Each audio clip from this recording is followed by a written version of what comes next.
Hi friends, welcome to cinema ரசிகன்.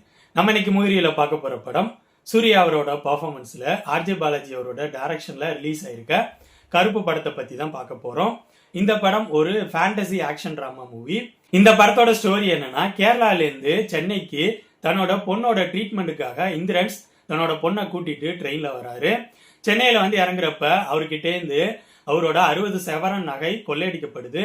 இதனால இந்திரன்ஸ் பக்கத்தில் இருக்க போலீஸ் ஸ்டேஷன்ல போய் கம்ப்ளைண்ட் பண்றாரு. திருடப்பட்ட நகையும் கண்டுபிடிக்கப்படுது.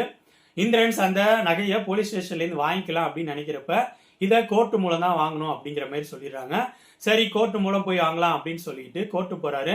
அங்க அவர் சார்பா ஆர்ஜே பாலாஜி வாதாடுறாரு. பட் ஆர்ஜே பாலாஜி அந்த நகையை அவர்கிட்ட வாங்கி கொடுக்காம அவரை வாய்தாவா அலக்கழிச்சு அவர்கிட்ட இருக்க பணத்தை ஃபீஸா வாங்குறதுலே டார்கெட்டா இருக்காரு. இதனால இந்திரன்ஸ் விரக்தி அடைகிறாரு. பக்கத்துல இருக்க கருப்புசாமி கோயில்ல மனமுருகி வேண்டுறாரு. ஸோ அவருக்காக கருப்புசாமியா சூர்யா களத்துல இறங்குறாரு.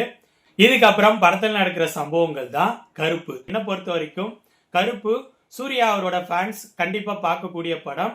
இந்த படத்தோட ஃபர்ஸ்ட் ஹாஃப் ஸ்கிரீன் பிளே ஓரளவு சுவாரஸ்யமா இருந்துச்சு. எமோஷனல் அப்படிங்கிற விஷயம் நல்லா ஒர்க் அவுட் ஆயிருந்துச்சு. செகண்ட் ஹாஃப் ஸ்கிரீன் பிளே டோட்டலா ஒரு ஃபேண்டசி கமர்ஷியல் ஆக்ஷன் டிராமா அப்படிங்கிற லெவலுக்கு மாறிடுச்சு. அதுல ஸ்கிரீன் பிளே அந்த லெவல் சுவாரஸ்யமா இருக்கிற மாரி எனக்கு ஃபீலை கொடுக்கல.